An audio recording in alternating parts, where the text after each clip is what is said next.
दूसरी पार्टियों ने हमेशा वोट बैंक के इस्तेमाल किया है और ना उन्होंने कभी उनको वो सम्मान दे पाए। केवल वोट लिया और बस छोड़ दिया, 5 साल के लिए, फिर वोट लिया तो छोड़ दिया। जब से भारतीय जनता पार्टी की सरकार आई है तब से मुसलमानों को उससे ज्यादा लाभ मिला है, तो ये तो उन्हें समझना पड़ेगा कि कौन हितैषी है कौन हितैषी नहीं है। भारत का और उत्तर प्रदेश का दोनों का ही विकास तभी संभव है जब डबल इंजन की सरकार होगी। नमस्कार, आप देख रहे हैं यूपी डेट। यूपी में मुसलमान वोट बैंक की तरह इस्तेमाल होता रहा है। शायद यही वजह है कि पूर्ववर्ती सरकारों में मुसलमानों ने वोट तो दिया लेकिन मुख्य धारा से आज भी वो कटे हुए हैं। अगर सामाजिक उत्थान की बात करें तो वहाँ भी उनको कोई मुकाम हासिल नहीं है। हम आज पीलीभीत में खड़े हैं और मेरे पीछे देख सकते हैं ये मुख्य बाजार है। यहाँ पे जो व्यापारी हैं उन्हीं से जानना चाहेंगे कि उनका इस मामले में क्या मानना है। सर, आपसे जानना चाहेंगे कि मुस्लिम समाज भी यहाँ पे रहता है उत्तर प्रदेश में और बढ़ चढ़कर हिस्सा लेता है। क्या मानते हैं, क्या पिछली सरकारों में खासकर जो अखिलेश यादव की सरकार है उनको वोट दिया, आरोप लगे कि उन्हीं को वोट देते हैं, क्या मानते हैं, क्या उस हिसाब से उन वोट जिस हिसाब से दिया क्या विकास हुआ? देखिए, सबसे पहले तो आपको ये मानना पड़ेगा भारतीय जनता पार्टी की वर्तमान की सरकार है और प्रदेश में भी और देश में भी बिना भेदभाव के, यानी सबका साथ सबका विकास का नारा जो उन्होंने दिया। आज माननीय प्रधानमंत्री जब मंच से खड़े होते तो 140 करोड़ लोगों की बात करते हैं, ना उसमें कोई जाति होता है, ना धर्म होता है, ना समुदाय होता है। तो सीधे सीधा हमारा पार्टी का उद्देश्य यही है कि सबको सम्मान मिले। मगर आप देखेंगे कि दूसरी पार्टियों ने हमेशा वोट बैंक के इस्तेमाल किया है और ना उन्होंने कभी उनको वो सम्मान दे पाए। केवल वोट लिया और बस छोड़ दिया, 5 साल के लिए, फिर वोट लिया तो छोड़ दिया।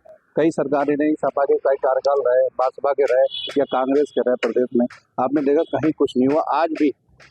आज भी जो उनको योजनाओं का लाभ भारतीय जनता पार्टी ने दिया है, निश्चित रूप से आज वो अपने आप को बड़ा सौभाग्यशाली समझते हैं कि आज हमें जीरो टॉलरेंस यानी मतलब धरातल पर आज उनको बहुत कुछ योजनाओं का लाभ सीधे सीधे उनको मिलना है।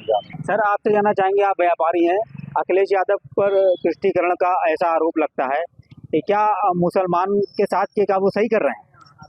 वो अपनी नज़र में केवल और केवल अपनी नज़र में सही कर रहे हैं और इस समय डबल इंजन की सरकार है और भारत का और उत्तर प्रदेश का दोनों का ही विकास तभी संभव है जब डबल इंजन की सरकार होगी।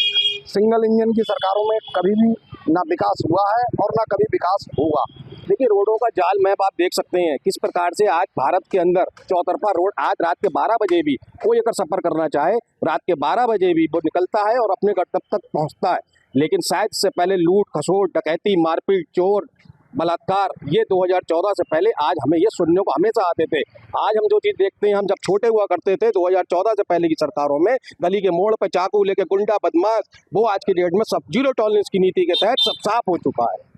सर, आपसे जानना चाहेंगे, अखिलेश यादव मुसलमानों के हितैषी बनते हैं, मुस्लिम बढ़ चढ़ के वोट भी देता है, ऐसे आरोप लगते हैं, हो सकता ना भी देता हो लेकिन ऐसे आरोप लगते हैं, बदनाम है। क्या मानते हैं, क्या उस हिसाब से अखिलेश यादव उनके साथ न्याय कर पाते हैं, उनको उसकी हिस्सेदारी दे पाते हैं? देखिए, सबसे पहली बात तो हर आदमी आज के दौर में उसे समझ है क्या मेरे हित में क्या अहित में। बाकी अगर आप देखिए भारतीय जनता पार्टी की जो सबसे सरकार आई है, जो भी गरीबों के हित के लिए सरकार द्वारा सुविधाएं दी जाती हैं उसमें सभी का योगदान उसको मिलता है, सभी को उसका जो है उसको। मेरा सवाल ये था, वो हितैषी दिखाते हैं अपने आप को, क्या ऐसा है? ऐसे देखिए, ऐसा है ना, ये तो सब जानते हैं, तो वो सरकार दिखाते हैं। लेकिन मैं आपको यही तो बता दूं, जब से भारतीय जनता पार्टी की सरकार आई है तब से मुसलमानों को उससे ज्यादा लाभ मिला है, तो ये तो उन्हें समझना पड़ेगा कि कौन हितैषी है कौन हितैषी नहीं है। खाली दिखाने से ही हितैषी नहीं बनते हैं ना, खाली वोट देने से हितैषी नहीं है। तो उन्हें भी समझे जो सरकार द्वारा सुविधाएं दी जा रही हैं तो उसका लाभ सबको दिया जा रहा है। ऐसा नहीं कि हिंदू को ही मिल रहा है उसका लाभ, मुसलमानों को भी लाभ मिलता है। अब उन्हें ये तय करना है कि हमें अपने विकास के लिए आगे किसको वोट देना है। खाली हितैषी बनने से ही सारी सुविधाएं थोड़ी मिल जाएगी हमें, ये तो हमें पता है ना कि कौन सी सुविधाएं हमें मिल रही है कौन सी नहीं मिल रही है। तो ये पब्लिक को ही, मुसलमान जनता को ही तय करना पड़ेगा कि मेरे विकास के लिए खाली कहने से ही काम नहीं बनता, जो जमीन पे प्रैक्टिकली काम करती है सरकार, हम उसको वोट देना। सर आप तो जानना चाहेंगे कई सारे मुकदमे भी दर्ज हुए हैं जी अखिलेश यादव की सरकार में मुसलमानों को, तो ऐसा कैसे हो गया? देखिए, आप खुद देखिए ना कि किस प्रकार से शासन चलाने के लोग, या आपने पिछली जो अखिलेश यादव कार्यकाल था, किस प्रकार से क्या स्थिति थी वहाँ पर, आपने खुद देखा होगा कि उनका कार्यकाल मुसलमान ये समझता था कि हमारी सरकार है, तो ये उनको वोट बैंक यूज करके अपनी सरकार मान लेते थे। मगर आज का मुसलमान अपने आप को जागरूक करना पड़ेगा और उसे मानना पड़ेगा कि जो सरकार हमारी है, जो सरकार हमारी सीधे सीधे योजनाओं का लाभ हमें दे रही है, उसे मनाना पड़ेगा।